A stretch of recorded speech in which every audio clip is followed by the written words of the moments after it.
I voted for Peter Obi, but I did not jump any queue for Peter Obi. I did not smuggle anybody into the polling booth for Peter Obi. I did not brandish a knife or threaten anybody in my polling unit for Peter Obi. I did not snatch a ballot box, stuff a ballot box, break a ballot box for Peter Obi. I did not pay anybody to change any results for Peter Obi. I did not steal, I did not kill for Peter Obi. What I did for my candidate was stand in line. From 8 in the morning on Saturday till 8 in the morning on Sunday. And when the sun got too hot and I thought of going back home, I remembered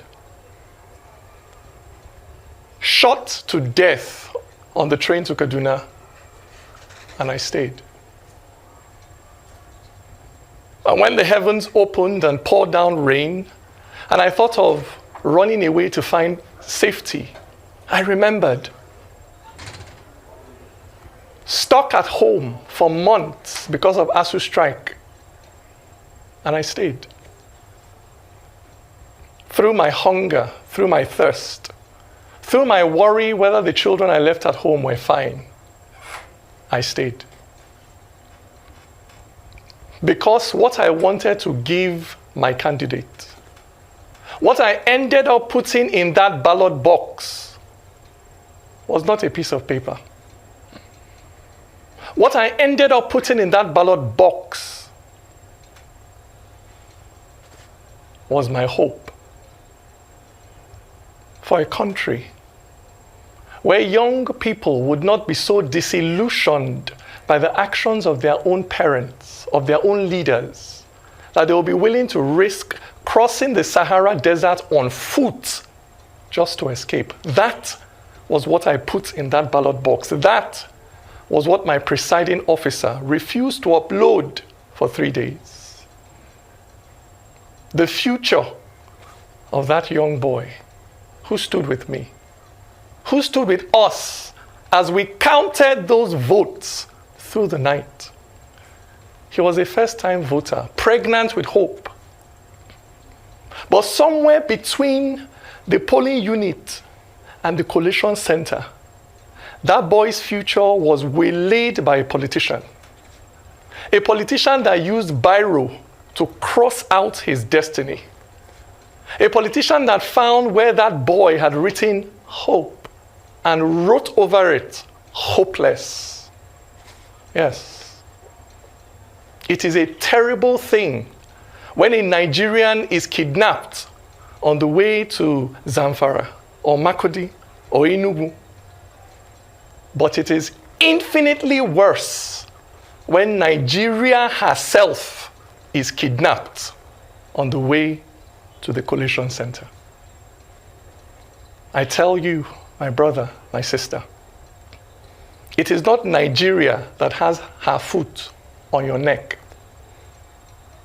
It is not the Fulani or the Igbo, the Christian or the Muslim that has their finger wrapped around your neck and are now squeezing the civic life out of you.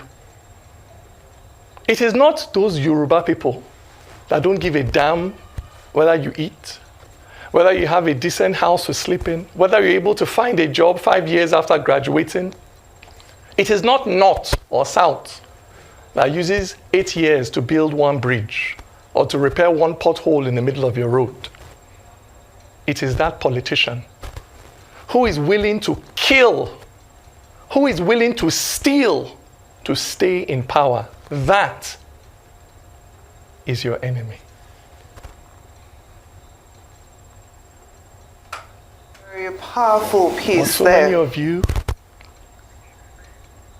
have been so serially abused that you have now fallen in love with your kidnapper. That you now hail the swagger of those who steal destinies. You admire the confidence of those who use the future of the Almajiri to fuel their cars. But not me. Me, I would rather be a gate man in heaven than a king in hell.